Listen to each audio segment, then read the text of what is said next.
Hey, everybody, and welcome to the Fart Fetish Podcast once again. The Fart Fetish Podcast is where we seek to find the answer to what is fart fetish? Where might it come from? How is it enjoyed? And what are the people like who have this fetish? And other fetishes too. We do this on the first Friday of every month on almost all major podcast platforms and at fartfetishpodcast.com. You can also enjoy erotic fart stories, captions, and videos at thefartcloset.com. And you can support the podcast at the same time. That's thefartcloset.com. And now I'd like to introduce HornyTw1tter. HornyTw1tter is a content creator and voiceover artist. He also curates a Twitter feed for fans of male domination and has his own experiences in farting around people for laughs and to gauge their reactions. In this episode, we get into talking about farting in public, nuances around consensual non-consent, hardcore domination, and the feelings of guilt around enjoying another's disgust. Come stick around for another great episode of the Fart Fetish Podcast. HornyTw1tter, thank you so much for being here. Why don't we start with a little bit about yourself and what the fetish looks like for you?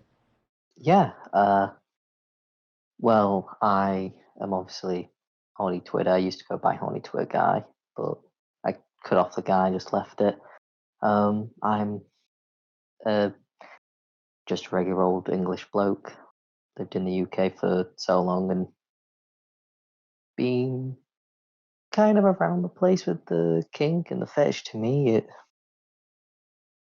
don't really know what to say that it looks like to me. It's basically been my life. It's just the way I've always lived. Everything has been about it. What kind of fantasies or what kind of thoughts do you typically gravitate towards when you think about the fetish? Whether whether it's evolved from when it started or if it's stayed the same.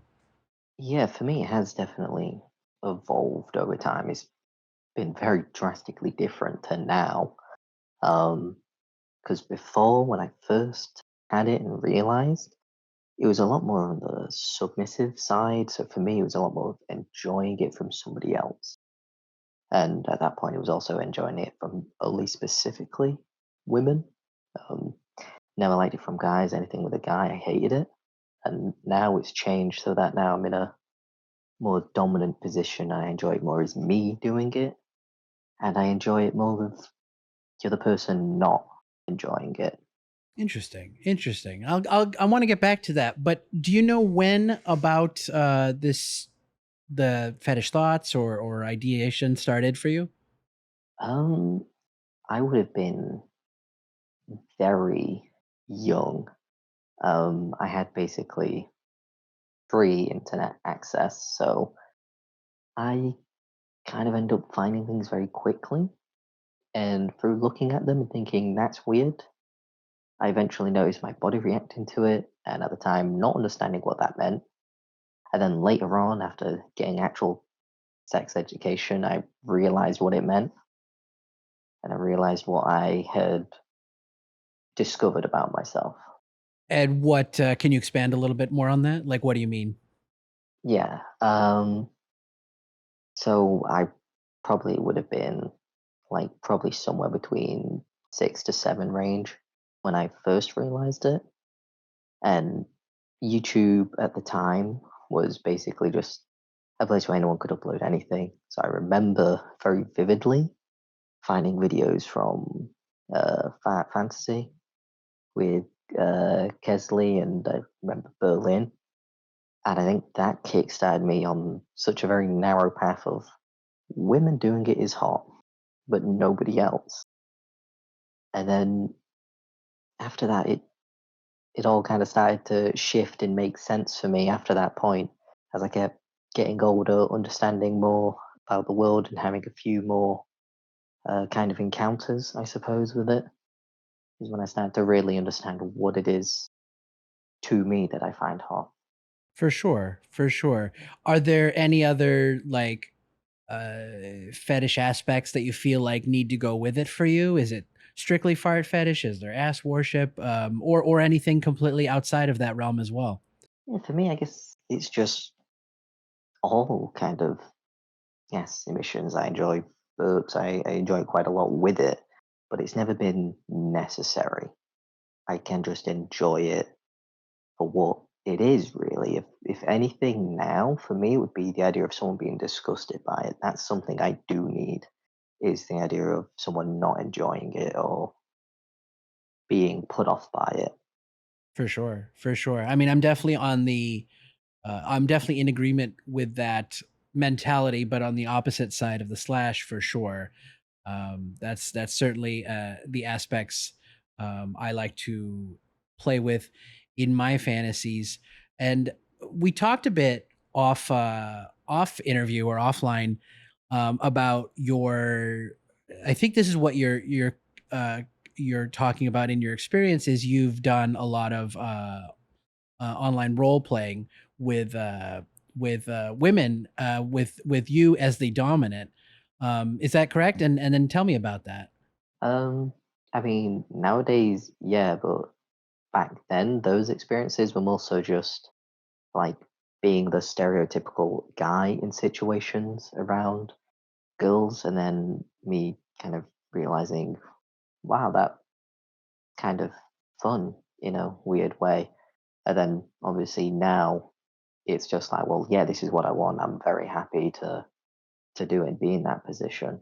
For sure. When you talked about these experiences you had in earlier of your life, can you expand on that? Like, what were these experiences with women you were talking about? So well, I guess I went entirely women, but it eventually just became that, which was, like I say, being the stereotypical guy, which to me, through the media I've seen around at that point in time, was always guys were gross, they enjoy fighting, that kind of thing. And so there's a few points where I would do that, where I would just be that guy and sit there and just start fighting for fun, for a laugh.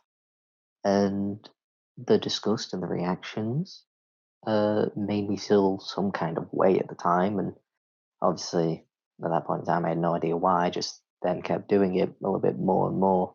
So, several points where I would be in class and I would do it and just listen to people's reactions around me, or have a friend over and do it in front of them or on them just to get their reaction. Interesting. Interesting. Do you think that was maybe the early ties to your desire for um, domination and desiring to kind of see people's negative reaction, as it were, to your farting?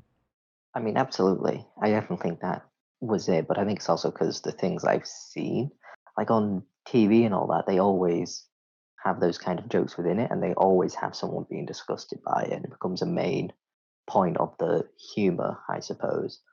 So I think that's probably why it stuck out to me was I saw them, then connected it to the actual experience, which then just resonated in me for whatever reason. I don't really know where it truly started, but at some point it was just what I wanted.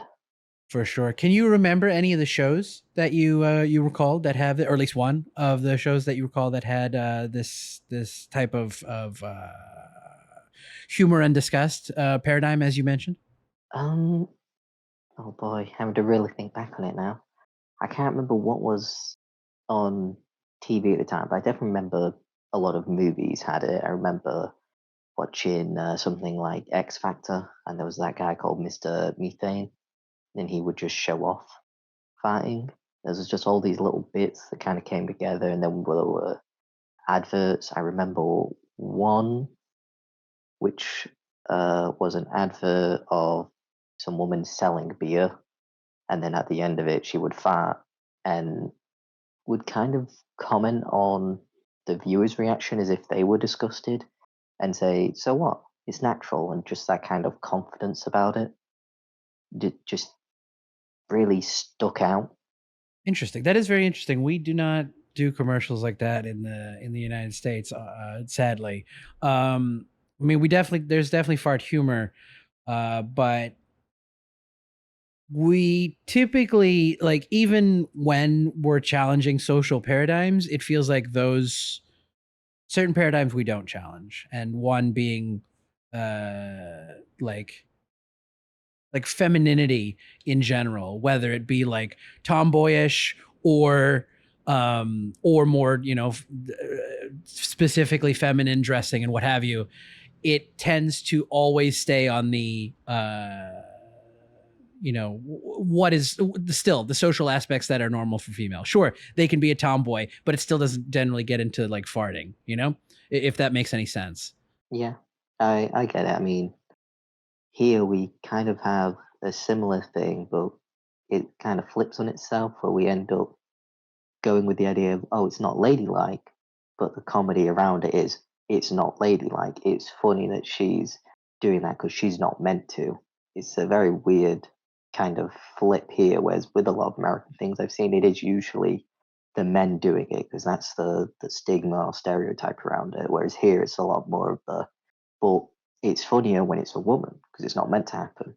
For sure, for sure. That is an interesting. I'm surprised we haven't talked about this on that on talked about that on this show as of yet, because it is an interesting and subtle in some ways, but interesting difference between how humor, especially around farting, is approached in different regions of the world, and some of the how some of the taboos continue to get reinforced by media, and again based on region. Like there may be other regions that are more would put more farts in commercials, and then America, I can't think of a single commercial that actually has a fart in a commercial. And I think if it does, it usually came from another country like Canada or somewhere else. I recall, I forget what the product was. It was very old because it was low video quality, at least when I saw it. But I remember like this woman walked into this boardroom. Well, she walked into a room and she just farts, closed the door behind her and farts. And then it turns out there's a whole meeting happening there. I forget, again, I don't know what the product was, but yeah, these again, I've never seen these commercials in the wild, but I have seen them, on YouTube. So it's hard to say where they came from necessarily. I mean, I do know that Canada kind of is the fat fetish capital because a lot of media that is used for things to show it off and be like, hey guys, look at this, isn't this hot? Usually stems from Canada, like the battleship scene. The actresses are Canadian, and Uh, I think maybe the writer was Total Drama Island. That whole episode, it's a Canadian show with, I'm pretty sure, Canadian showrunners, and that same chick in Battleships ends up in a lot of shows where a lot of the jokes is a woman farting, and it just seems like a very odd thing where it's like a lot of dots point back to Canada, and there's a lot of models as well that are also in Canada. for sure, for sure. Yeah, we've definitely talked a bit about that with Jules on the channel, Jules Endel, actually, about Canadian media and its preference, I suppose, for having fart fetish material. I was on Ask Ezra's podcast, and I mentioned because I found the clip. I guess in 16, I don't know any of the characters' names. I've never seen the show, but one of the characters acquires a infrared viewing device, and so he can watch I guess his friends. I don't know who he's watching, but he's watching to guys fart with infrared. So yes, that seems and I believe that is also a Canadian show. So there is quite a Yes, it bit is. there's quite a bit of yes, it's something is coming out of Canada for sure. And it's flatulence, I guess. um so I touched on it a bit, but I appreciate you sharing that difference in your um, past experiences, and then leading up to now, which is more of the, as I understand it, the role play experience. Um, how did that get started? Like, what got you started in wanting to do that, and how do you connect with people that you role play with? Um, how did I start with that? Is a very good question. I mean, for me, I had a Twitter account before I was 18, but I didn't really use it. I just looked at things on it, and I ended up just turning 18 and deciding to properly use the account. It was basically a gimmick account where I would just look at porn and retweet it and talk about it. And then eventually I did just start posting my own stuff on there. I had a lot of stories from when I had a girlfriend. I writ stuff for her and kind of about her. And at some point we broke up, and then I fully just devoted myself to the Twitter account because I was like, well, screw it. I've got nothing to really worry about. So I changed stories up and just started posting them. And then through posting them, I met some people who talked to me and just be like, hey, you seem kind of cool. And then through that, role plays would start to come in where people would see that, oh, I'm clearly into that kind of thing. And just talking to a few people, and it kind of turns that way. But that was usually with guys. It was never really girls at first. It was only after I started to do a full kind of shift for my character. I was like, okay, everything I'm doing is now specifically targeted and mentioning women as the submissive type within them.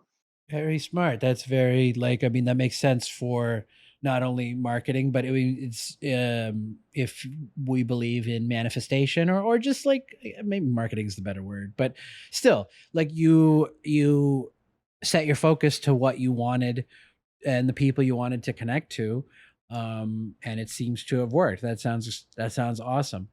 Yeah, I mean, it was basically just because I thought that there's too little of that kind of content. I don't find it anywhere. When I do, it's usually just a tiny thing that isn't satisfying to what I would want.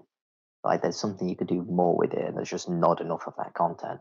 There is with, female characters as the dominant types, and I've ran into a few people who were hell bent on denying male domination within that scene, and are just like, no, only women. If it's a guy, that's terrible.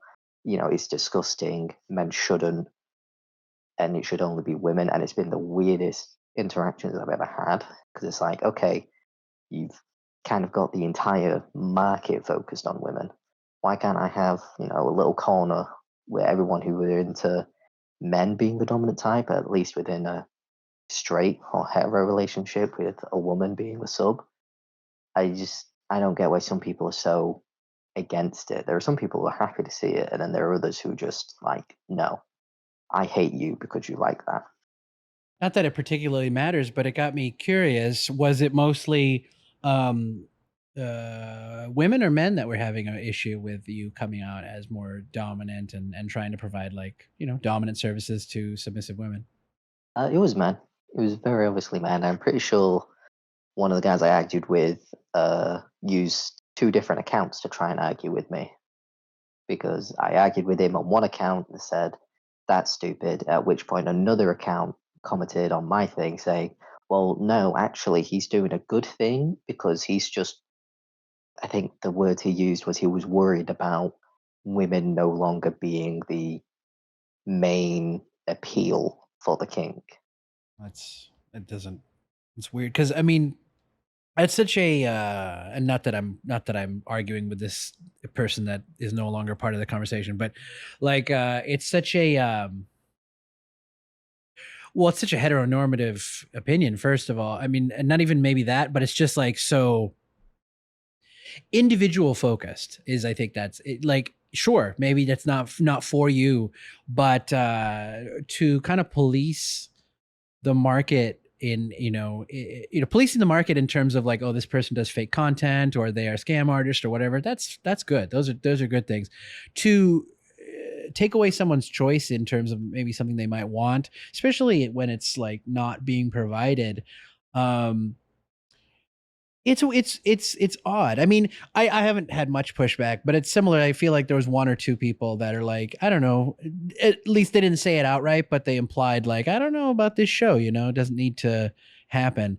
And there's some argument to be made about like not talking this deep into fetishes or kinks, but I think there's a better argument to be made for doing it. So my point is, to wrap it back up, is it's odd to see people want to like take things away from other people, just because they don't want to see a change in the environment. And what does that even mean? The environment is not going to change. Like just because um a male dominant comes in, and you're obviously not the only one. You may be in the role playing space, but like I was, we've talked to Akaraka on this channel, obviously doing male dom on female sub videos. And again, another market that's underserved. To hear that people would be like, don't do that because you're going to change the demographics isn't the right word, but the vision, the image of the marketplace is silly. Like it's more choice, it's more options, more ways for people to get involved that maybe couldn't get involved before because they can't put themselves in the place of a male sub or whatever. They want it, like Victoria talked about. The language used sometimes, I know she's not sub, but like the language used sometimes is not neutral, it's not gender neutral. So there should definitely be, if not gender neutral content, trying to be more aware of content specifically for other genders or other expressions. So I applaud you for wanting to do that and staking it out against people that really have no business making that kind of commentary, because it doesn't, it's not helpful to stifle the create. I mean, even calling it a marketplace is a little crass, but like the creativity of people. Mm. I mean, I know that the best place to go if you want to see people who are just angry about everything would just be 4chan. I've stalked there plenty of times, and every time it's a mess of people hurling insults at each other, people saying the f bomb to other people who share anything with males, and they'll insult artists and what they do with their art. It's a very angry place where all I can think of is just how can you take this whole thing, this whole kink, so seriously. I've always said that this kink is a silly kink. It's weird. We all know that it's weird. It's not quote unquote normal. So I don't see how you could be serious about it. I think the best thing to do is have fun with it.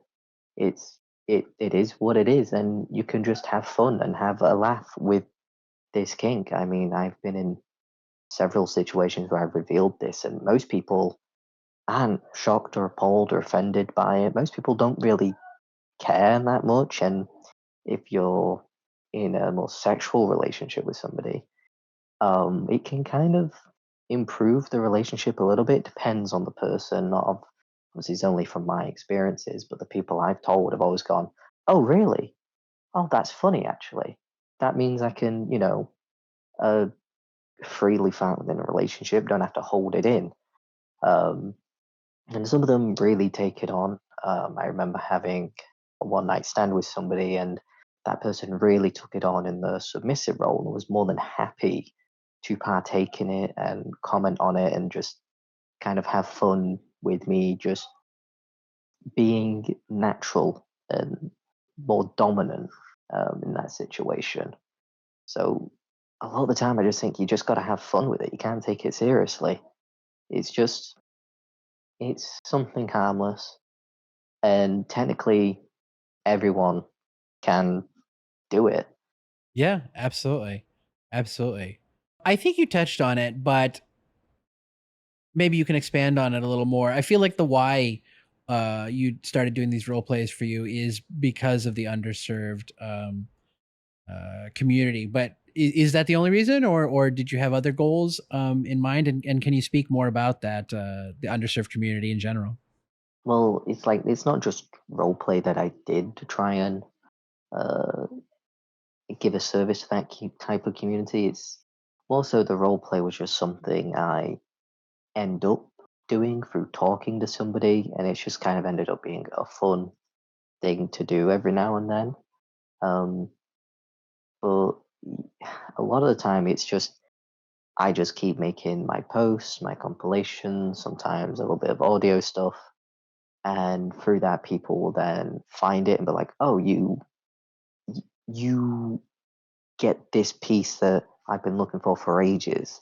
I haven't found anybody who does this thing," and I just kind of end up talking with them and bringing out that kind of lustful side of them, and I just play around with it, as I think most DOMs probably end up doing, where I just kind of tease and I poke at it, and I eventually it switches to something where they are pretending to be in a submissive position and all these different things. There's a few of them where it's just a general scenario of a Dom just sitting on their sub. And I know I've just been doing that a lot with those type of people who come by because it's kind of fun for a bit. But otherwise, I mostly just talk to them about it. I mostly just say all these things that I think are hot. They say it back to me, and I just develop what they say. I guess it's not really like a true role play experience where people get the characters they want. It's just me being me, and they just are talking about a scenario, all hypotheticals, as I think some people would say, just a hypothetical scenario between me and them. Very interesting. Take no judgment from what I'm about to say, please. But I like. Would you consider yourself maybe like a almost like a fart influencer, or like you are almost like a I was the part that may be offensive to you is like you're an OnlyFans creator, but just necessarily not on OnlyFans. Is that a fair like comparison? In the way you like interact with your audience, and I mean, I don't even know if you have a business around this, but like the way you interact with your audience, at least in terms of just chatting with people and having people want to chat with you. I think I personally would probably say I'm not much of an influencer with it. I would want to be. I would desperately want to be. I think that's a maybe somewhat wonderful position to be in. I would gladly take it, but I myself would probably say that I'm not that. And like my Twitter, I'm just a horny Twitter guy. That's kind of it. I am what I say I am. I'm just posting things that I like. I comment on things that I like. And if people like it as well, then I'm happy to interact with them. Sometimes a bit selective because a lot of people who will try and chat to me, and a lot of the time I may find them boring or just not really interested in a lot of conversations. I just sometimes kind of pull back and reserve to basically just myself or to a few select people who actually have interesting conversations. Very interesting. Have you talked to any of your like anyone you've talked to actually about uh deeper fetish topics, or origins, for instance, comes to mind for me? Have you like heard a lot of people's origin story of the fetish for themselves, or any other interesting information you may have gleaned from people you've talked to? Um, yeah, there have been quite a few people I talked to, and I always like to know that. I think it's always a very fun conversation to have to know. So, how did you get yours? Where did yours come from? And the most common answer I've gotten is TV, shows, adverts, YouTube. There's the most common answer I've gotten is just people at some point in time stumbling across clips that depict these things, and it just clicks with them. For some people, I've gotten the response of just they just kind of have it. Some people don't know where they have it from. Like a few people who I speak to who are a bit closeted about it and are not really open about it, kind of see my content and feel like build up the courage to eventually DM and just chat to me about it. And they're usually on the line of like, I don't know if I want to have this. I don't know if it's a good thing to have.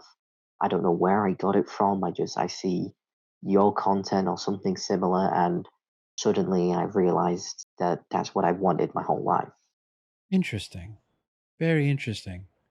You talked a bit to me. We didn't really get into it as of yet, but CNC, or consensual non-consent.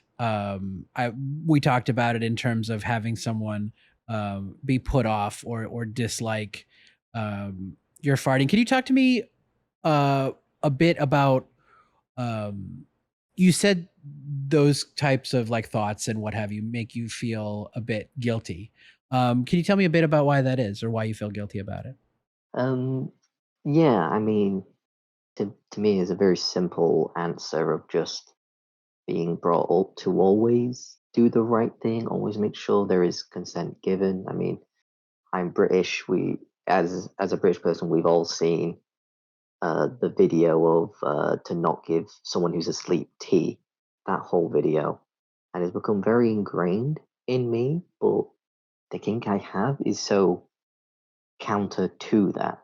So when I think about it and I finish what I'm doing and I calm down, I then think about it again. I'm like, oh, maybe that isn't very good. Maybe that's a little bit problematic. Maybe I shouldn't think that. But I like that. And I'm not really sure what it is exactly, but just part of me is like, well, it's not exactly a good thing. It is technically bad to do because there's no consent. It's obviously against someone's will. Um, but in my head, I also rationalize it as it's kind of harmless. Same thing with just it's a silly kink. Everyone can do it. It's harmless. It doesn't hurt anybody. But just part of me is like, it's probably a little bit bad if you were to actually do it. For sure, for sure. Yeah, that is true. Like it is. I've mentioned on this show or asked the question about in sort of the opposite direction of like guys hanging out or guys hanging out with a girl, and so somebody farts. The point is, whatever gender you're into, it doesn't matter who's farting in this case. But the point is, group of friends are hanging out, somebody farts. One of those people is a unspoken fart fetishist. So they all may laugh and whatever about the moment, but is it exploitive to have that fart fetish, go home and think about that experience later? And it's completely subjective. Everyone's going to have a different opinion about what's appropriate and what's not appropriate.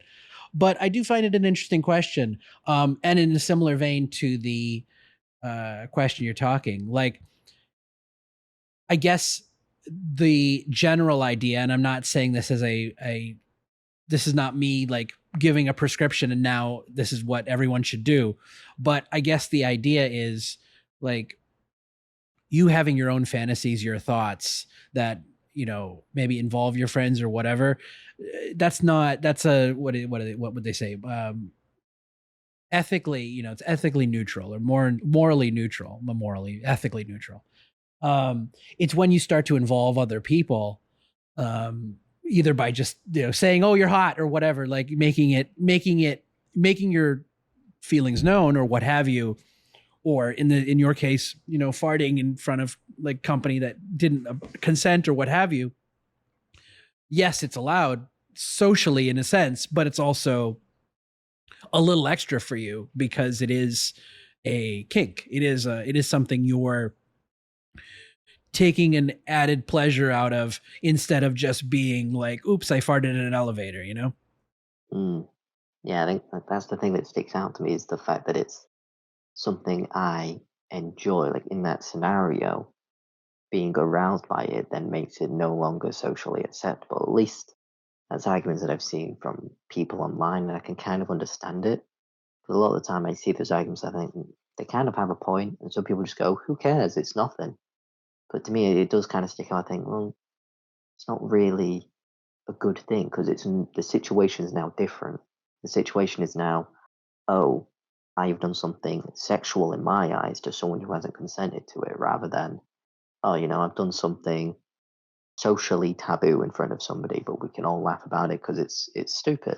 Absolutely. And I think that is the difference. I think it's good that you have that in mind, and not just for you, for everyone listening, that this is, it's important to keep everyone's consent. I mean, consent one is should be the top of everything, first of all. I don't think anyone should ever disagree with that. And consensual non-consent is also consent. So like I'm not it's not a double meaning or whatever. It consensual non-consent is still consent. That's the whole point of it. Consent is key, and like keeping those ideas in mind of like, I think it's okay to have that fantasy. I don't think having that fantasy um is problematic, but it becomes a problem if if and when you take it into the real world.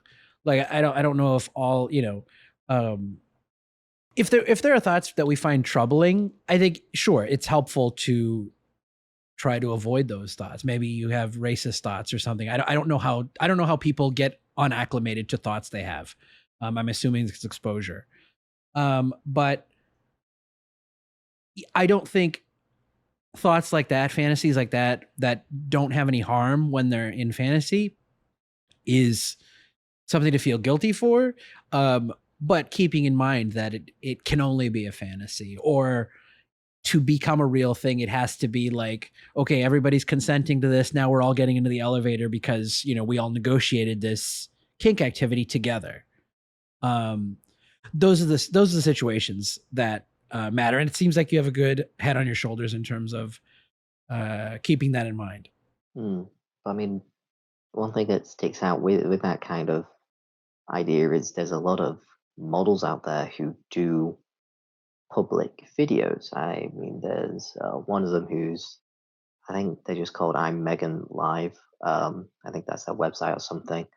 Where they have a video where they're going around a shop or a mall, and they're farting as they walk past people as loud as they can as they walk past, waiting for them to get close and then do it. And to me, I find that video to be incredibly hot. And then part of me goes, "Well, hold on, surely, surely there should be more people kind of humming and ahhing at it, because it's a bit of a weird situation where it's the same thing of, well, she likes it, but the other people don't, so it's kind of going against the whole thing of consent." But then I'm like, well, should I really say anything or think about it because I find it hot anyway? It's a very tough place to be, but I do get my fill with the actual physical interactions I've had, where I've had actual consensual, non-consensual things. It's just with one of my relationships, it then turned into non-consent at all, as they kind of shifted away and were no longer tolerating my kink or wanted to partake in it. So through me doing certain things and getting their reaction, and then seeing that they're actually very angry and annoyed by it, makes me end up feeling bad. So a lot of the time now, when I'm in those physical moments, I kind of hold back a little bit because I don't want to push somebody too far or uh, push them away. Because I've said several times to people who I've interacted with, where it's like, well, I guess technically one of my proudest achievements as someone who farts is having somebody who was into it become not into it through the sheer power it has. Because it was the main complaint was always the smell. She would force me to leave the room. She would force me to go by the window and open it and stay over there for 5 minutes. Um, which is kind of funny now, but at the time I always felt incredibly awful about it. It was like I was having a good time, but she obviously really wasn't. It is a interesting thing in that way. Like I can't speak to that type of relationship, and also being on the other side of the slash, it's harder to um grasp. I was gonna say empathize, but I feel like I empathize. I just don't know if I can understand as well. The um well, I've also never been in a relationship. The only fart like interactions I've had have been through like pro dominatrix. So there's a very clear start and end time to that. And as a sub, I'm going to want to take advantage of every moment because I'm paying for every moment. So it's hard to be like, I've never been in a situation where it's like, stop farting on me or stop farting near me. And I've never had to be because I've never been in that type of situation.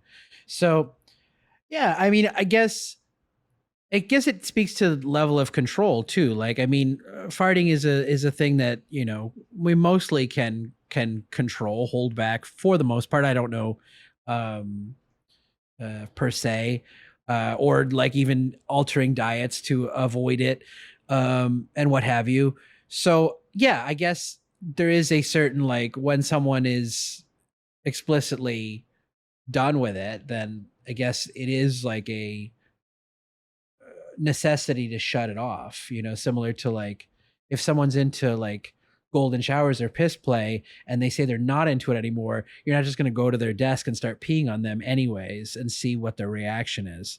And granted, peeing is a lot more messy too, but the same theory I believe is in play, regardless. But yeah, that is a conflict between like what you kind of want to do and the mischievousness. I at least I hear a mischievousness in the kink for yourself, in terms of like wanting people to not enjoy it. So it's like, how do you play both sides of like, I want to be the respectful relationship partner, but I also have this aspect, um, that I enjoy. I mean, I now that I'm more open to, well, more open, now that I'm more aware of poly these days, I kind of think in that direction of like, oh, well, there's always the opportunity to look at, talking and having a conversation about like, well, if you can't provide this or I can't get my um, pleasure here, would you be open to allowing me to see other people or what have you? And I imagine that's going to become more prevalent as long as, the world should be going in that direction, because it seems like for whatever reason monogamy doesn't encourage open and frank discussion about needs. There's an idea that I'm married to you, we have to be everything for each other, and that's it. And it's just impossible. Nobody can be anyone's everything. So I do believe that poly will become more of a thing going forward, but I don't know for a fact. I mean, people are also very stubborn as well. But just the idea of like, I own this person just seems very antiquated in terms of today's society. I mean, playing off the whole idea of someone eventually stopping and not being into it or open to it kind of makes the reality of being in the kink and dating normally a very tough reality. I think a lot of the time, other people are open to being the dominant one within it, but I think there are very few people who are open to being the submissive one within it. Um, which is why with the one night stand, I never pursued it further because it was the idea of, well, what if I keep doing it and it becomes too much and then they don't like it anymore? And then I no longer get the satisfaction that I want out of the relationship. I kind of feel the need to have to leave because it's such a innate part of me. It kind of is me. I've had it for so long that I feel like I wouldn't be myself without it. For sure. It sounds like to me, and I don't know, but it sounds like to me that you need to find someone that is more submissive. Like obviously you've dealt with people who are submissive or maybe just more bottom leaning.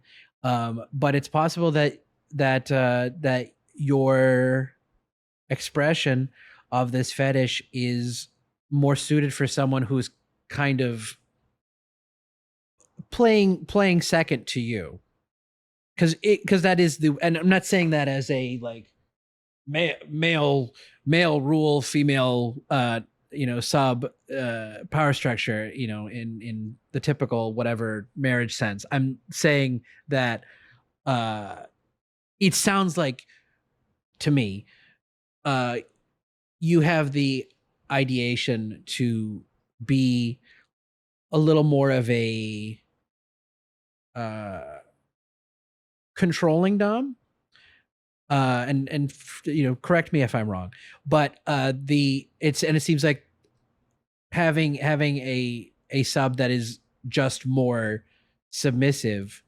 to your desires. What, like, here's the thing, like, I'm not into male farts, but the paradigm you're talking about is something I think I would enjoy, because that's what I enjoy. Like, my fantasy is a loss of autonomy. Not that I want to lose my autonomy every moment of every day, because we don't live in that kind of world where I don't have to work. I don't have to make money. So if that was reality, sure, maybe I'd be a submissive all day long and do whatever. But that's not the reality. But in fantasy, I do want to give up control. Essentially, I do, and I want to role play disliking the smells, the treatment, the what have you, the humiliation, the degradation.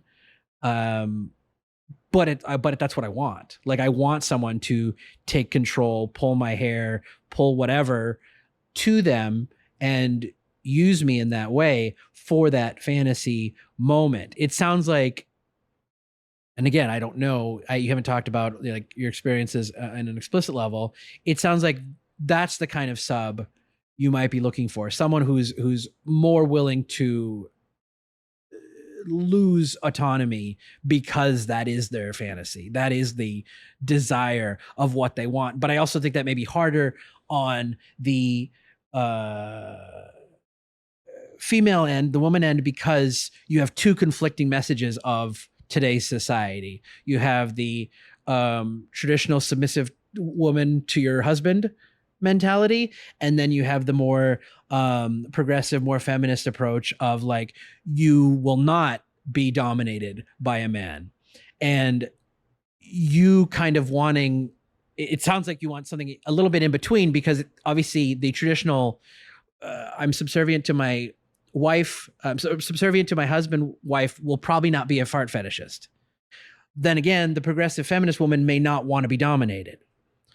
So I could see, and I don't know. I don't know people that well, but this is just my view of what the conflict that could exist in like finding someone who actually, finding a woman specifically, or that wants to let go in that way. Because for me, letting go is almost quaint.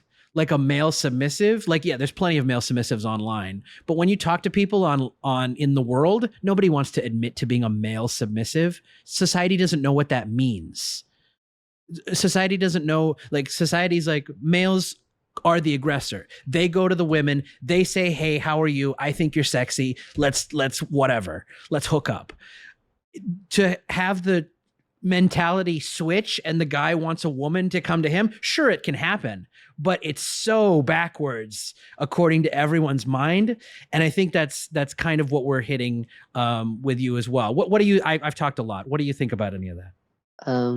You see, I think because the way that I actually dom is usually non-aggressive. A lot of people I interact with.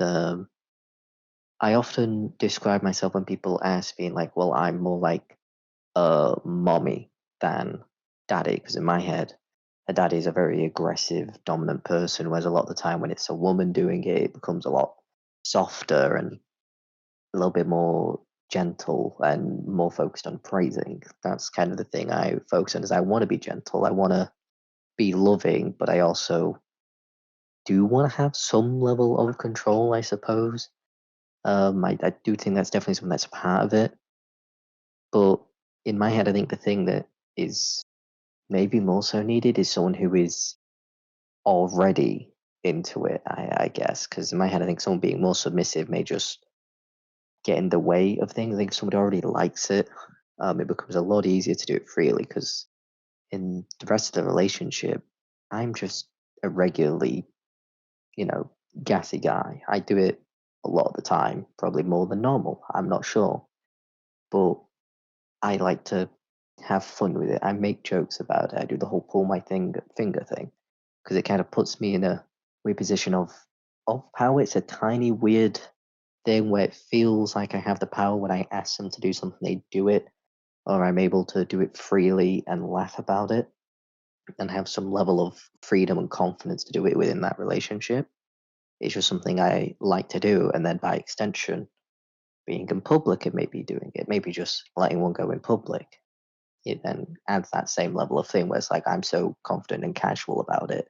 This isn't even a problem for me, and it gives the little added edge of seeing my partner's or sub's reaction to the fact that I had the gall to do it within public, which is something I've done several times. I've gone several dates with people and I've already said, hey, this is what I'm into, this is what I do, and taking on a date where I do that and I show that and just get a reaction, because it's just, it excites me in a way. I like to see their reaction to it, to the level of confidence I have. I've done it several times where I've just gone around and done it freely when I'm with them, like just building up the idea of this is normal. There's nothing weird about it. It's just what I am. I'm just always doing it. It's always there. And then when it becomes more sexual, I kind of nurse them and do everything I can. Tell them they're doing a good job when I force them to do something. Um, I don't think I've had enough like physical dom experiences to really know for sure. But I guess it's I like to have a little bit of control, and then I like to have just a bit of freedom to do the things I like. Very interesting. Very cool. It seems like seems like you will and you have already had quite a few interesting experiences both online and off, and it sounds like you're headed for many more and maybe much more discovery of ways you can take this, ways to express it, maybe even ways to like I don't know if that matters to you or not, but I mean I think it matters to all of us at the end of the day, is ways you could turn it into a business as well if you haven't already. These may all be things down in your future.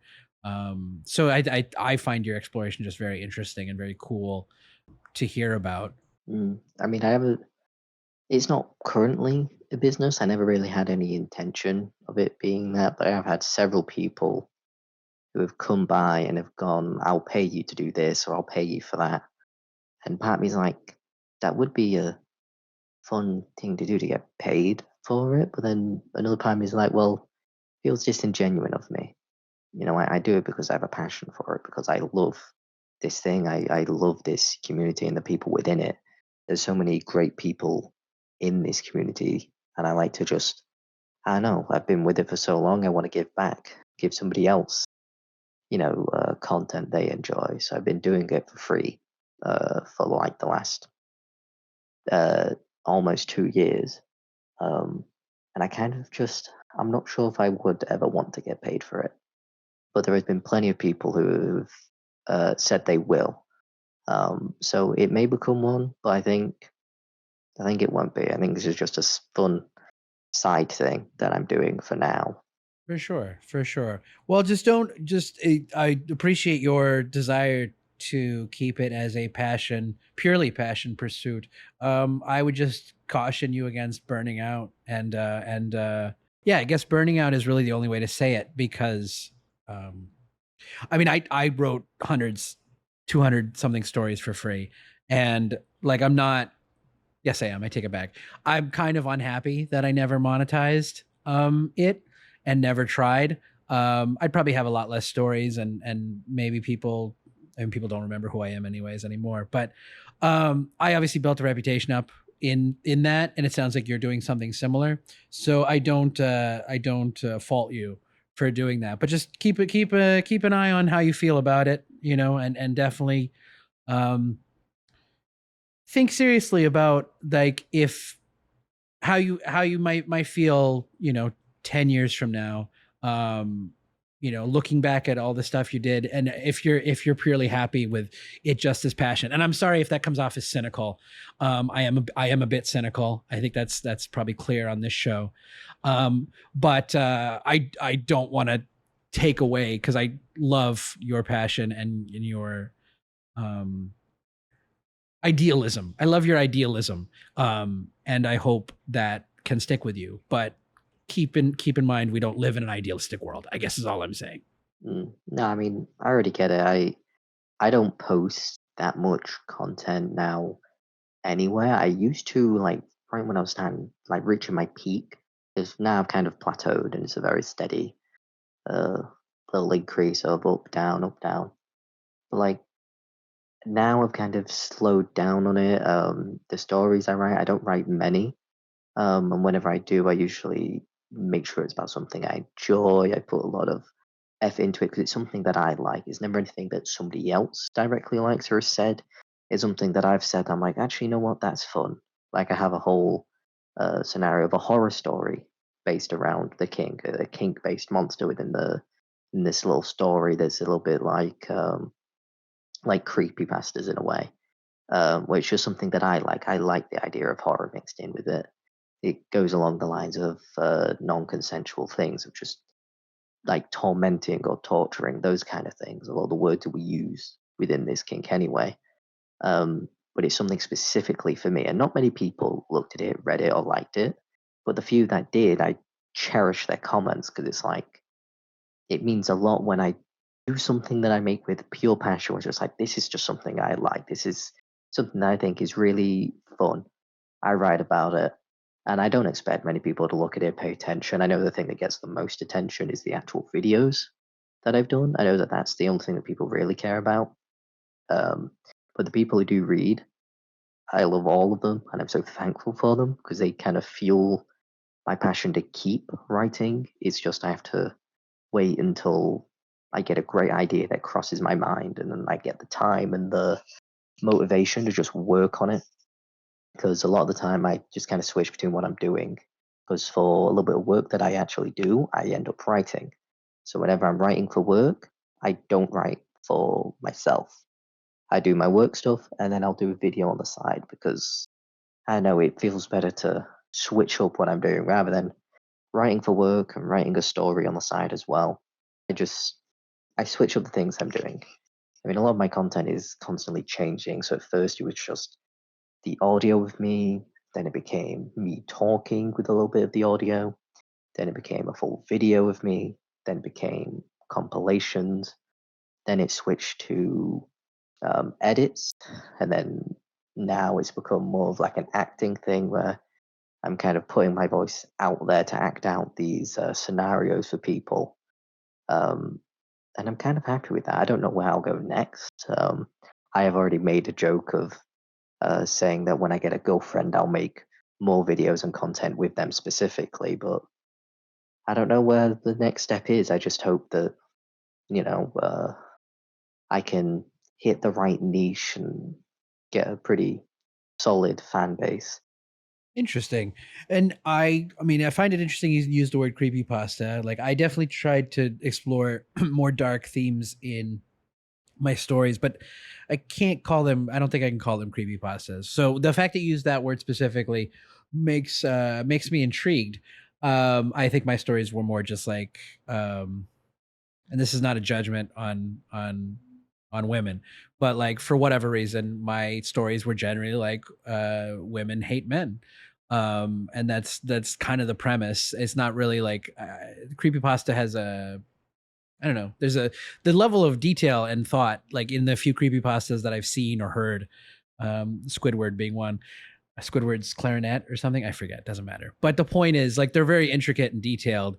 And I often feel like I was more just into creating a Gaianarchy, a female ruled world, rather than a deeply scary story as a creepypasta tends to be. So that's very interesting to see. I'm definitely going to check out your work there. There was something else I wanted to say as well. Oh, yes, you remind me a bit of myself too, in that one, I mean, I was writing domination stories on Queen Lizzie's forum when that existed. That was where I first started publishing, inspired by another writer actually, who also wrote domination content. I don't remember if people liked his content or not, but when I wrote my first story, I remember people not being super into it because it was domination, because it was cruel. I think it even ended with snuff. Like I'm into dark themes as well. So um yes, I definitely understand the presenting the work, especially the dark work, into the community and being like, what is this? Like where's the loving girlfriend with the farting actually? um but I, similar to what you say about male dom on female content, role plays, experiences in general, I felt that way about domination content at the time. Now people think it's the opposite. I don't know if I agree with them that domination is kind of the leading of content. Maybe it is in the story space. I don't read that much anymore, but um, I think it's mostly people writing consensual experiences. consensual fart and loving or like teasing type experiences more than like hardcore like domination. Maybe that's the thing. Maybe people are taking like, oh, like playful roughhousing as like like when I think domination, I'm thinking like uh cruel disregard, like, you know, just completely torture type situations, as it were. Not like roughhousing and then farting on someone because you were wrestling around. Do you have any thought on that now that I've said it? Um, I mean, from what I notice, from what things I see, it's a lot more casual kind of stories and interactions. Like I know my two biggest ones are both built around the idea of consensual and teasing and being playful with it. I have one specifically with a cowboy that's ended up doing quite well, where it's just the idea of, yeah, he does it because he finds it funny and he enjoys it, and he likes to see the reactions of the select few people around him. But it also had this more romantic side of him having fun with it and someone having fun with it with him, not, fighting with him, but seeing him do it and just having fun and having a laugh, because the dynamic I hadn't seen very much of, which is just someone who maybe doesn't have it, but just finds it funny and is happy to be around it. Um, and one of my other stories is to like hardcore fetish, but it's still a romantic kind of story, a lot of teasing and playfulness, doing things that are very gross, but not in a mean way. It was a very long story that was years in the making, and I think I look back on it now and I think, Jesus Christ, I've got problems, but it's still focused around the idea of not hardcore dominating someone, kind of a shared, enjoyable experience. And then every so often I do ones that are focused on the idea of hardcore domination, which, yeah, nowadays I don't see much of that. I think that's kind of drifted away to people having a lot more casual kind of stories of, just someone who does it and, just having a little bit of a good time around it. But granted, the few I do see are usually quite intense and extreme. So it might just be like a whole thing of a loud minority. It might just be there's not a lot of them, but whenever they do see them, it's quite jarring and very intense, or maybe it's just something where it's not what they want. And so they just throw it in with the rest and say, well, yeah, domination's probably the biggest thing, which I think for videos is definitely a very prominent thing. I see way too many videos of people insulting the sub, which is never something I enjoy. I think it's a pretty boring video by today's standards to just be insulting, and to me it's just generally being annoying and insufferable. Where's like, well, where's the fun in this? You've taken all the fun out of it if you're just insulting me the whole time. I mean, it is interesting. Like I do think I lean more towards the insult content. I maybe it's true that there are a lot of people that do it. I don't find a lot of people that do it well. Is part of the issue. I can only think of one actually that I would rather feel comfortable saying, not comfortable, but like I'm proud of this creator rather than like anyone else. I'm not as happy with how they do domination. That person is Kelly Shamrock. I don't. She doesn't need the shout out, I'm sure, but I enjoy her content. I think she dominates well. She does everything actually. She does non-domination content too, but I think she does domination well. But the point is, yes, I do. I think there is a. You're probably correct about the loud minority um, idea. Is I do think the people that are into hardcore aspects, probably of all fetishes, actually, are a small percentage of the community overall. Like the fart fetish community is whatever, and maybe the people who like hardcore fart fetish is in, let's say, 10%. It seems about right to me. Actually, it sounded low, but I actually think it might be right.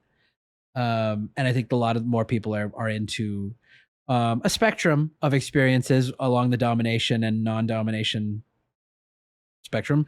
But yes, I think. Well, the domination I imagine, I'm sure, is very specific to a select group of people, because I like my My fantasies have always been like the sub doesn't enjoy it, the dominant really enjoys it. The sub doesn't really deserve the treatment that he's getting. So it's not like, oh, I called you fat or I insulted you or whatever, and now you're getting revenge on me. It's always, almost always like a innocent victim being abused consensually, as it outside of the fantasy. But within the fantasy, it is seemingly non-consent or what have you. Um, yeah, again, like I understand if people are put off by this idea because they're not into it. But again, it goes back to that people talking to you about being a male dom. It's like, well, don't tell other people what can and can't exist. It's one thing to say like I don't like that. It's another thing to say like I think there's too much of this. That's a judgment call based on like who are you to say? Like again, have whatever opinion you want to fucking have, but it's a little presumptuous to say like, oh, there's too much of this. Like I may be seeing too much of it, maybe, but anyway, that's my issue. Like that's the problem of being in a minority of a group is you don't get the same support as the group. Like people are a little more quick to discard you because you're a smaller segment of the larger whole, if that makes any sense. And I don't know if you feel any that at all or not. I mean, I'm not really sure because I see all types of content, and a lot of the time, if it's something I don't like, I just end up blocking it and ignoring it. And I never usually like to look at the discourse that people have with things. Every now and then, I'm forced to see it, and it's an annoying thing to experience. Which just can we all just enjoy the things we enjoy without having to discuss or debate anything? Because it's not like I'm going to get in the way of anything that you like. It's like going back to the 4chan thing. I always see people post male art in there, and then several people have a fit and are basically screaming against the wall because someone posts something they didn't like. And a lot of the time, the responses people give are just, if you don't like it, scroll past it. You know what it's going to be. Why do you look at it and click on it and look at it closer and then decide to talk about it? Which I think is something that can be applied to everything. Is just, if you don't like it, don't talk about it. Just leave it as is. Just shut off whatever it is you know offending you. So, because that's how I am with a lot of scat content. I don't really like to see it IRL. I really hate seeing it IRL. And there's a lot of people who do it, and you know, power to them. But I never want to see it. And there's a lot of people in the community who enjoy it as well because there's a link between gas and then the extra bit after the gas. And the way I deal with it is just I just block whoever it is, or I mute them so I don't ever have to see it again, and I never bring it up. Yeah, that makes sense. That makes sense. Would you say, switching gears a bit, would you say you're um fairly public or private about this fetish? Like would you tell people if sexuality came into a conversation? I mean, I have a few friends in my life who already know about it. I've had partners who already know about it. I think a part of my parents already know through situations of getting caught. I think part of them already knows, but I'm not like extremely open about it. Well, I'll scream it to to the sky for everyone to know. But I think if people were to ask and I was close enough to them, I would give them an honest answer. I would say exactly what it is because I've had several talks with friends and friends group where they're like, "Oh, so what kinks do you all have?" Stuff like that. Or like, "What's the weirdest thing you're into?" And there's a few times where it's a close enough group. I'm like, "Yeah, you know what? I'll say it." And usually I say it, and everyone goes, "That's your weirdest? That's not that weird." A lot of the time, people like to point at people who like feet instead of farts, and I don't know if that's just a British thing. 'Cause it's a lot of British people I've met who just go, "Oh, that's not weird." So I don't know if it's super common here or if people just don't really care because they're like, "Oh, well, I don't have to change anything about my lifestyle. I just keep being myself and you'll enjoy it." Very interesting that you say that. I feel like it's the opposite here, where feet is more acceptable. I think it might be because of Tarantino. Not because of, but I think Tarantino exposed more people to the fetish, and that maybe led to more acceptability. It's kind of what I'm trying to do with this. If, if there's no show and you never exposed to it, you don't have to think about it. But if you went to Twitter if you went to Twitter one day, you Google search something sometime, and you see fart fetish podcast, even if it's a joke, you have to think about it for a second. And one second of thought, you're gonna it's gonna snowball, perhaps for the right people, I imagine, and for the wrong people too. Some trolls will get in there, but the whole point is to expose people to it, and I think that'll cause some changes. I apologize though. You were going to say something. I was going to say the same thing. It's about exposure. It's the exposure to it once you see it and you think about it. Because I've had a moment before with a different kink where I saw it being portrayed online, and I had a friend there, and we watched it. We pointed and we laughed, and we're like, "That's ridiculous! How could anybody like that?" But then because of that, I ended up thinking about it. When I was thinking about it, I realized actually it's not that bad. And I looked at it again, and then it just kept getting deeper and deeper and deeper and deeper until eventually I realized, nope, this is what I'm into. Yeah. Yeah, that's precise. That's pretty much exactly the hope here, and I think it will inevitably happen in due time, and to various people at various times in their life. I can't speak to the. I wanted to go back to something else you said in that last bit. According to Dill and Jules, they both believe that fart fetishists are more prominent in the UK. So it is possible that the fart fetish is more normalized in the UK simply because more people do know a fart fetishist in the UK, whether they be content creators or not. Whereas here it may be feet. I mean, we do joke about feet on a lot of things here. I mean, there's a tech channel, oddly enough, where one of the characters is notoriously known that his feet is on Wiki Feet or some other feet related website of celebrity feet.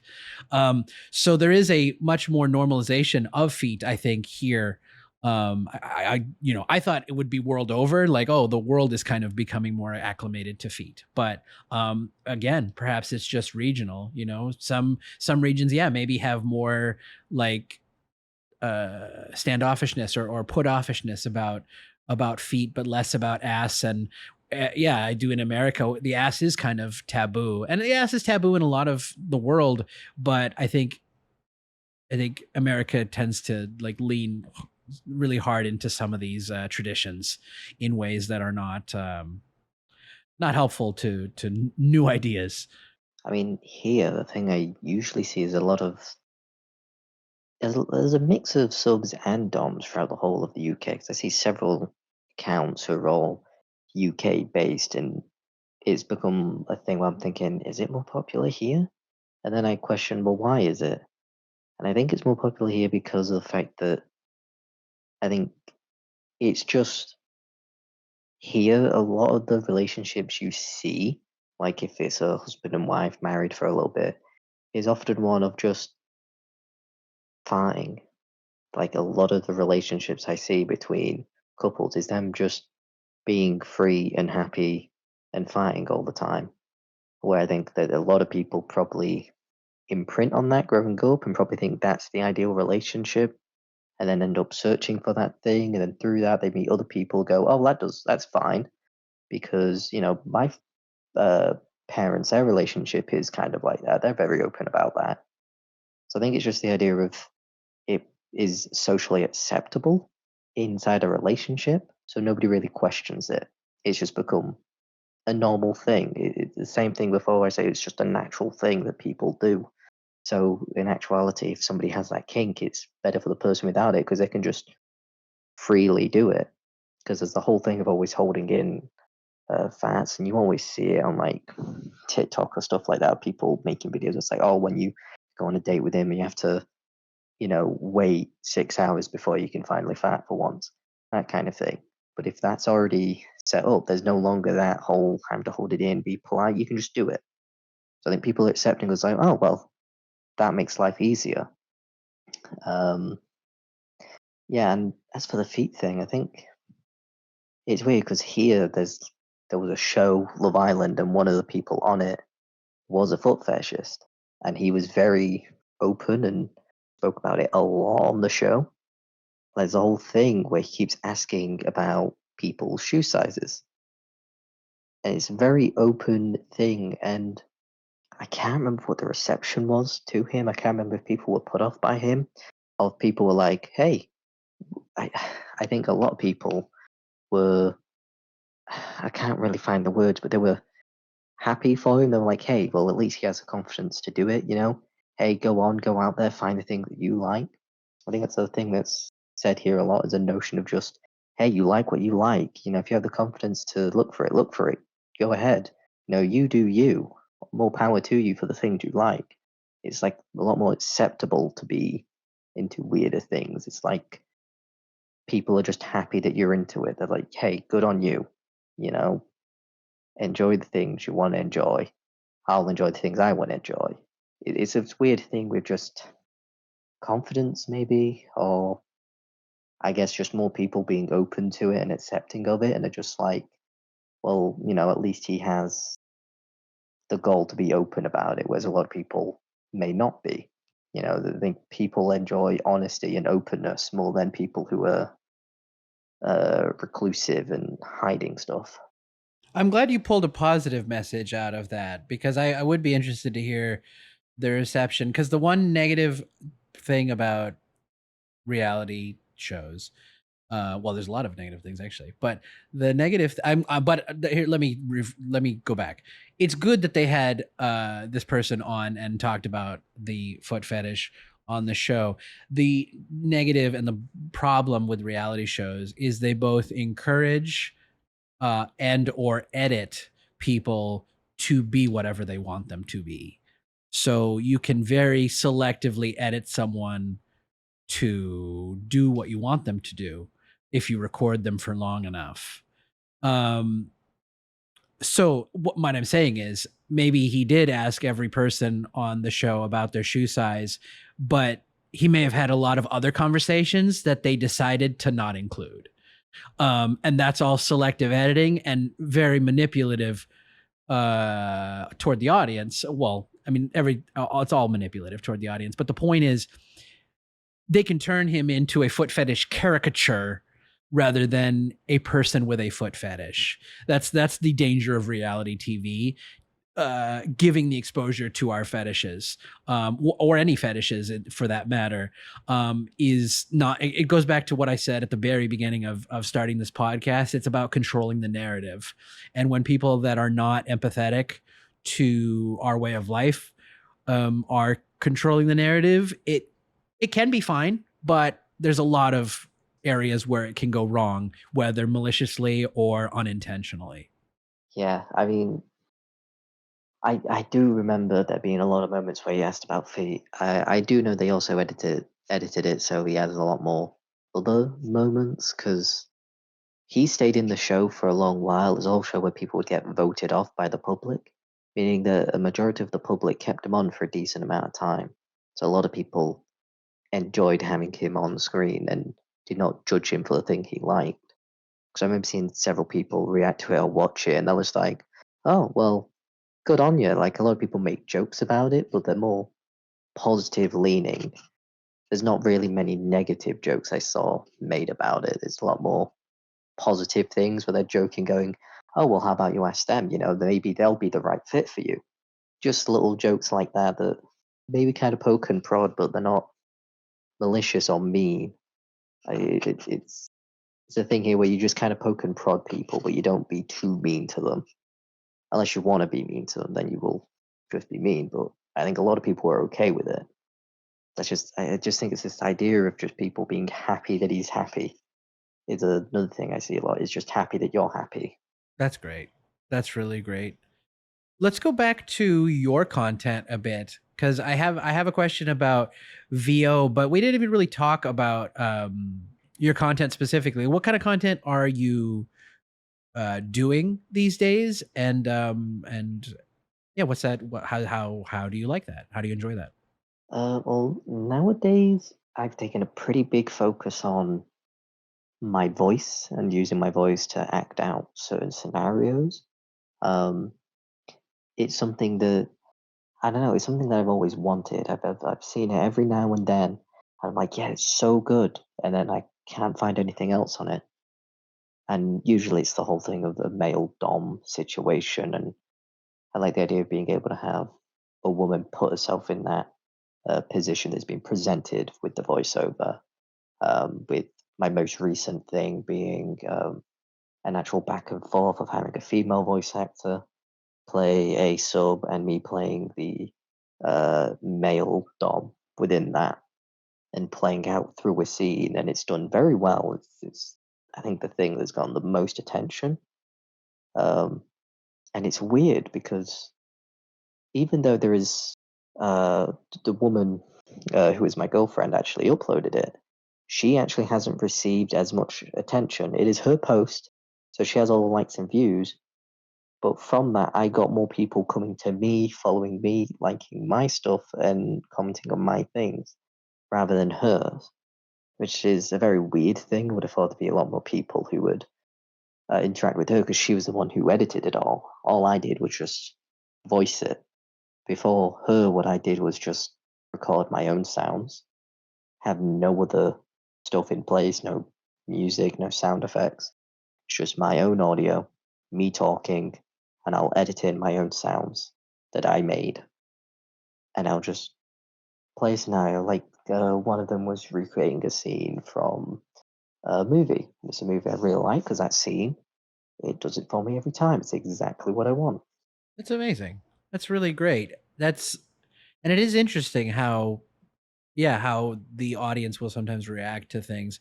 I wonder if it's um I assume in the voiceover you're the predominantly the farter. I wonder if that's the reason why they're not as interested in like engaging with the non-farter, the non-farter female in this case.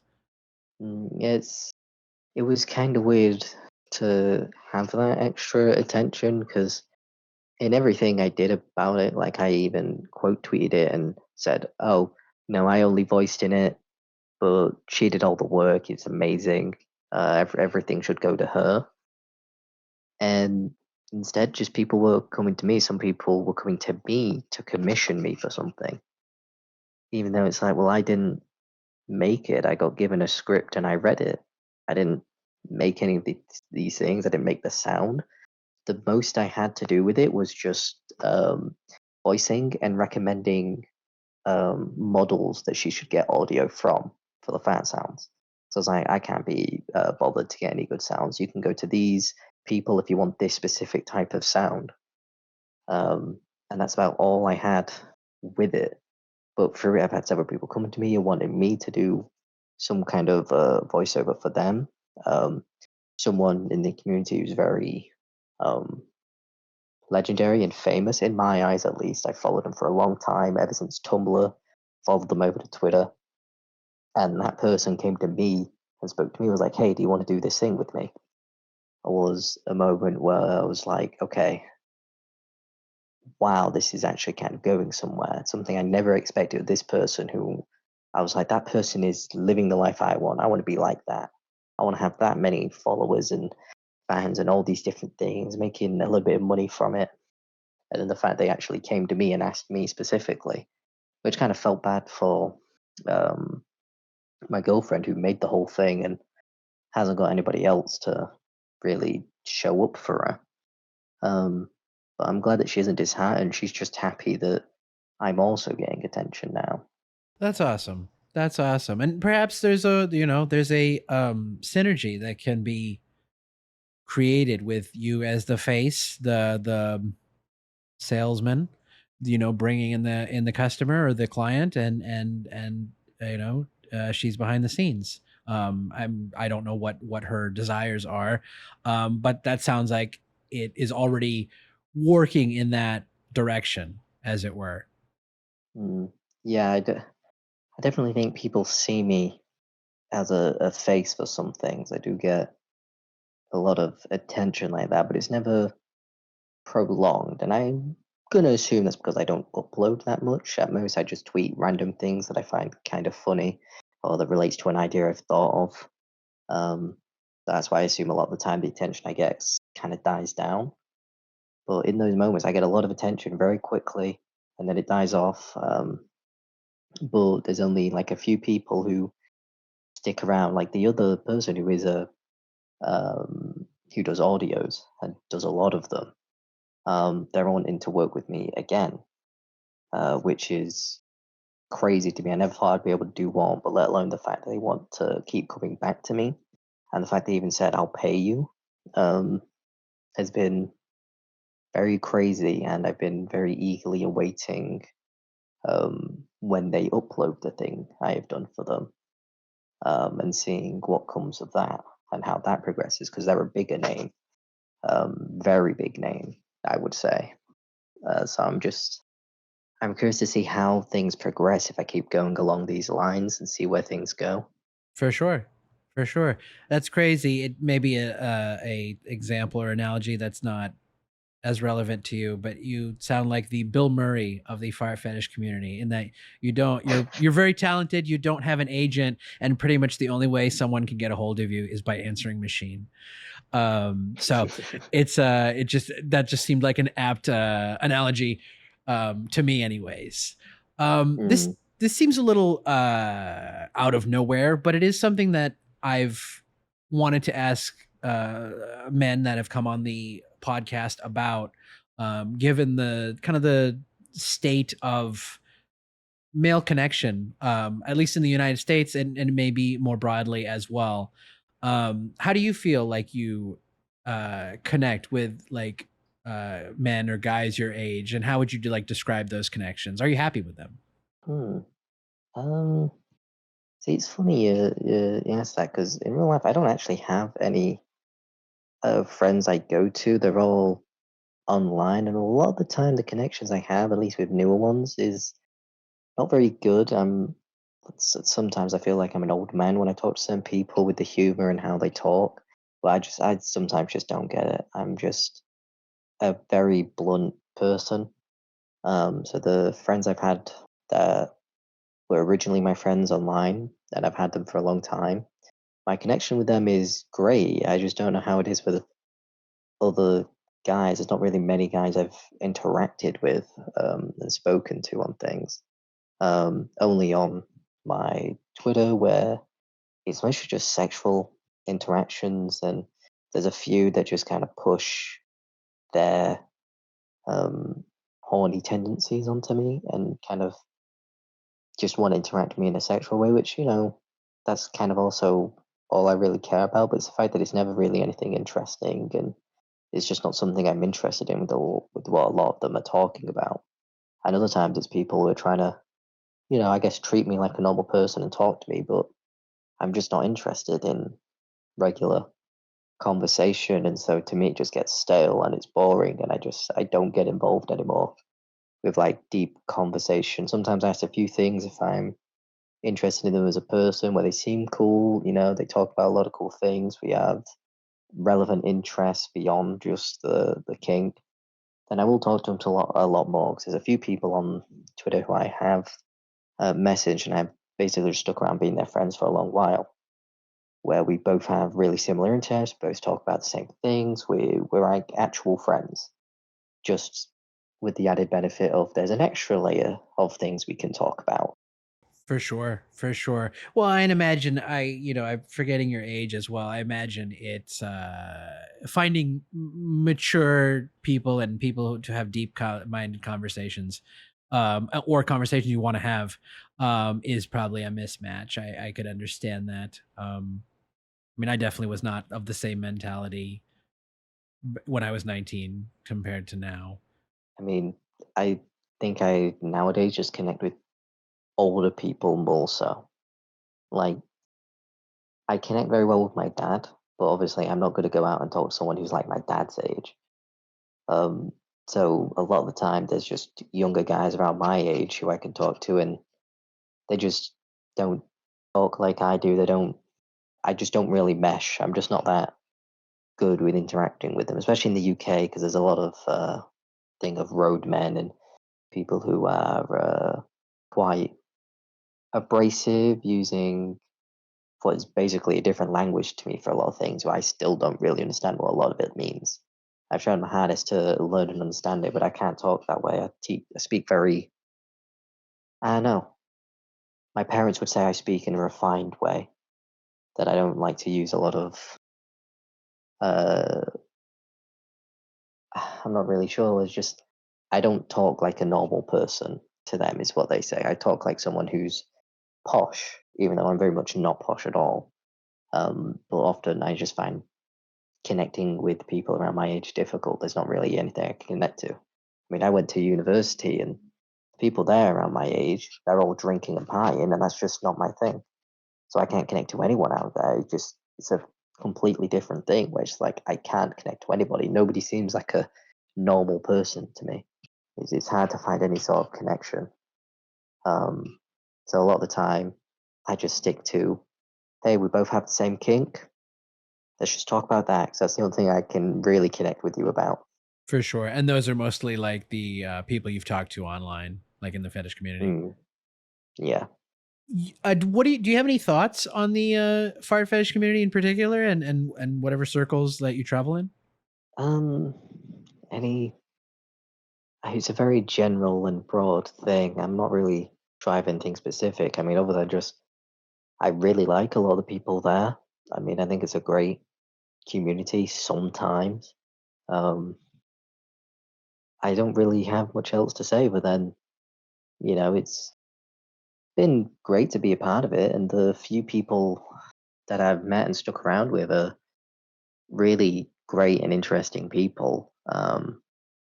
Otherwise, I don't really know what to say, but other than I think the community is growing at large. I think it's getting bigger and bigger every day that passes, because of stuff like the total drama controversy that happened across Twitter. Because I was also there witnessing that whole thing.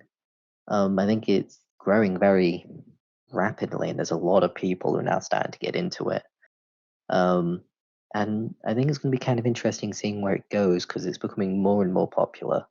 Because I see other regular, normal accounts posting pictures or things of those fetish stuff, because people just keep finding them, putting them out there as a joke, and then more people find it and are switched on to noticing things like the community, where it's hiding what it is that it's looking at. Like, there was a video which is a portal radio for 10 hours. Halfway through the video is a whole like segment from King Ass Ripper, who is very fetish based, very heavily uh, fetishized person, and it basically just reveals to all these normal people this extra part of society that kind of makes me scared. I see a lot of people play fast and loose with things on Twitter, where they will kind of be very close to getting exposed by regular, normal people who may come across them and find it, and may be disgusted by it and post about it and be like, I've seen this thing, I'm mortified. And that thing kind of scares me. I hate having that whole reveal to normal people in masses. It's a very awful thing, because it's just a wave of people being like, I hate this and I hate you.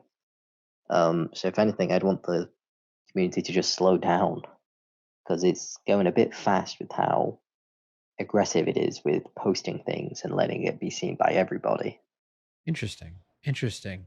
Um, do you consider like, and feel free to speak candidly. Do you feel this show is something that needs to slow down as well, or do you find it separate than the sharing of content in a more public setting?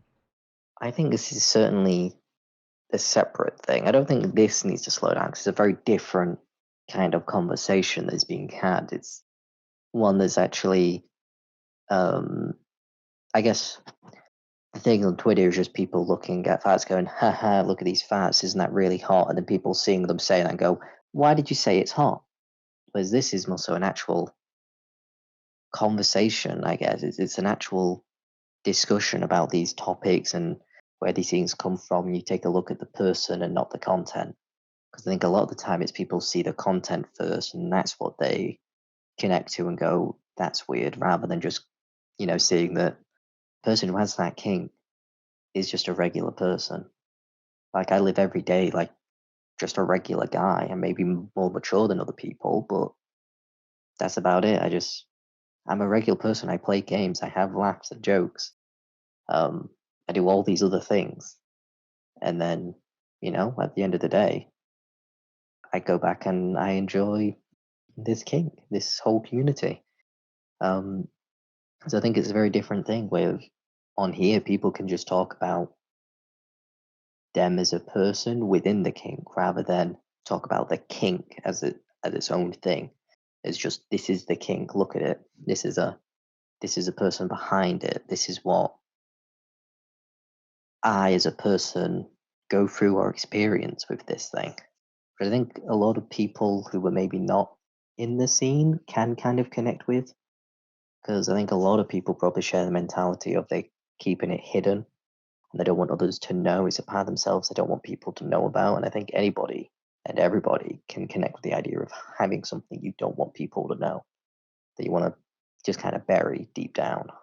Yeah, you made some very good points there for sure, especially in differentiating content, which I classified in my head as like more easily judgeable, to snap judgment rather than the podcast, which is like sure you can make snap judgments, but it's you lend yourself to a very obtuse understanding if you just like haha they're talking about farts. It's like, oh, this person is not an intelligent person making commentary. Whereas if you see the video clip of somebody farting and it's a little weird to outside sensibilities, it's a lot easier for people to be like, oh yeah, I understand why people are thinking this is weird, I'm making a judgment about it as well right now. So that totally makes sense, um, to me. Is I was gonna ask, is there a kink scene that you're aware of around you, and have you been out and explored that scene at all? I honestly don't think there is any scene for it. I feel like here it's a lot more secluded, where if you have a kink, you kind of keep it to yourself. Like, I guess you don't parade around with it in a certain area, because I think you would get looks. Whereas I think it's somehow different if someone's on a show and they express it, where it's just, oh, well, they're only expressing it. We're not seeing it. We're not having any interaction with it. I'm just watching a guy talk about it. And I can kind of go, haha, kind of funny that he's into that. But, fair play to him, power to him.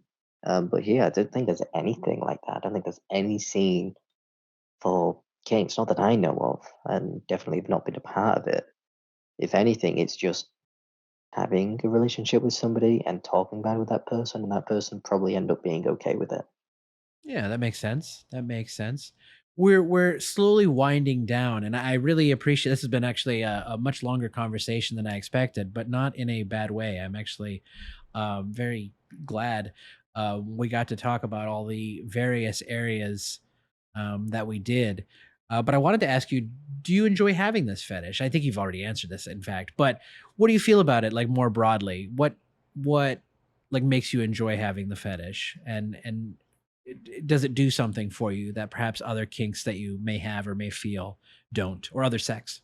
Um, it's a good question. I think I would kind of find that hard to answer, but I think the best answer I could give is, yeah, I do definitely enjoy and I like the fact I have it. And I think the thing that makes me like it is because you kind of get an instant connection with somebody if they share it.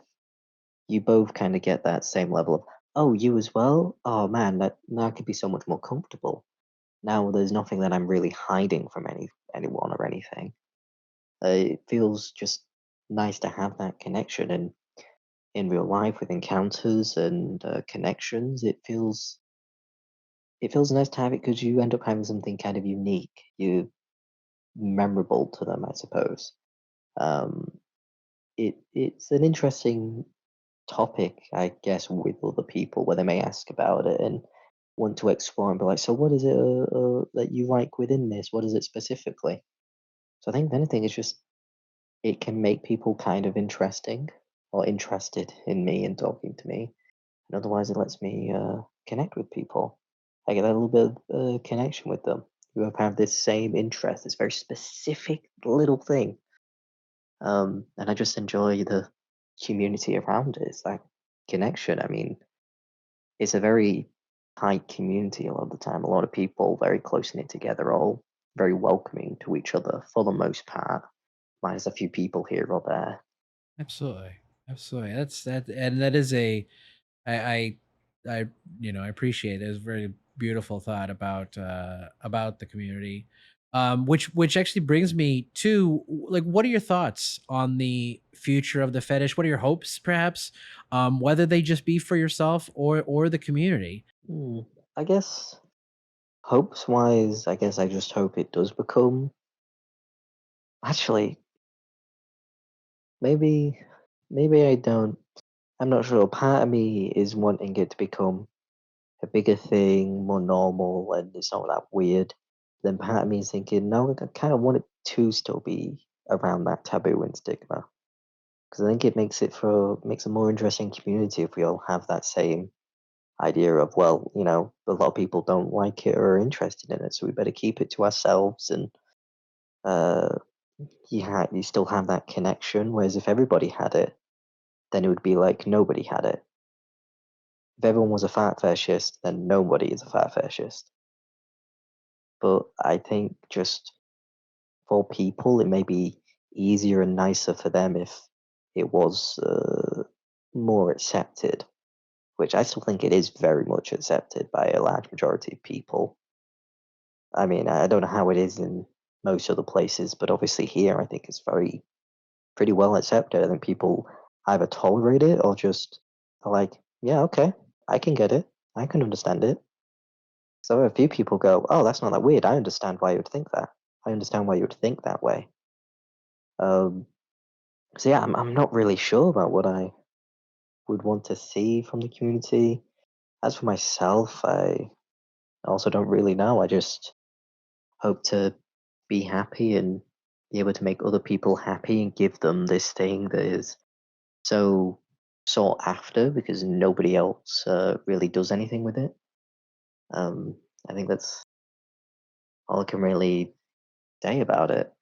No, those are great things. I could be wrong, but I will say, I think even if every single of the, what, 8 billion people on this planet heard about the fetish, they will not all be fetishes. I assure you that there will still be many people who will still be like, ah, this is a fetish, but will not like want to do it or or engage with it. So I think, except I agree with you. I think I think it's not one or the other.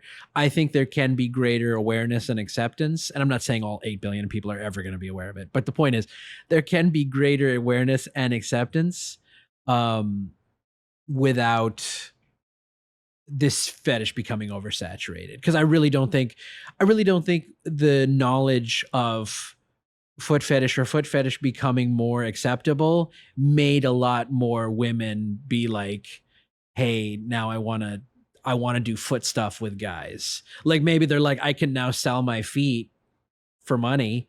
That may be a motivation, but I don't think it's turned people that didn't have an interest in feet into feet fans.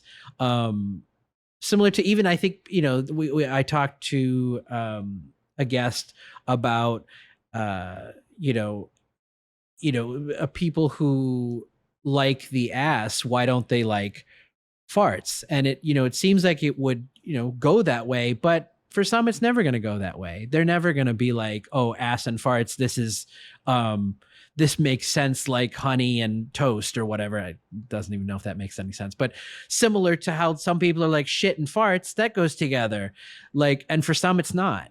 So I think awareness is not necessarily going to lead to a whole flood or an oversaturation of fetishists. At least in my view, it there's maybe a possibility, but I don't see that as a likely possibility. Um, before I conclude and ask one final question, is there anything you'd like to add or speak to before I do? Um, you know, I'm not really sure if I can add anything else. Like nothing I can think of. That's fine. Um, I think if anything, I just would like there to be more people who are um open or willing to the fetish, or even within the fetish, and being more willing to male dom on female sub. Because again, I really think that's an untapped market that has been laying there, um, dead in the dirt. There's not a lot about it. There's only just a few select people. So I think the more people are open to it and explore that, I think is probably the better. Yeah, yeah. I appreciate you. I call things markets, so forgive me if that's a bit crass, but I appreciate you catering to that market, that community, that is underserved, because that's what I mean. That's what a community should be like. Something that's not there, something you enjoy, something you can provide. I think that's what a community does for each other, whether it's a business or not a business, done out of passion, done out of, monetary, whatever. I don't think that changes the dichotomy of a community giving back to the community in ways that it doesn't see. Like I say, that's why I started writing. I'm like, oh, I don't see stories like this. Let me start being a writer. And I did. You with videos, you with other content you're doing, are doing very similar things for male dom on female sub content. And I think that's super important. I think it's super cool that you are. And in fact, that leads me to my final question. Uh, if anyone wants to, listening, or if I'd like to as well, where can we see your work and or find you on social media? Well, there's only one place that I can be found at the moment. May branch out in due time, but I think for now, people can find me on Twitter at HornyTw1tter, the I in Twitter being a one. HornyTw1tter, I in the Twitter being one, and I'll have that in the show notes as well. HornyTw1tter, I really appreciate you coming on and talking to us so candidly and so deeply about this topic, and hopefully we'll have you on again in the future to talk more. Absolutely, I would love to do that. I'm very open to talk about it with other people within the community. So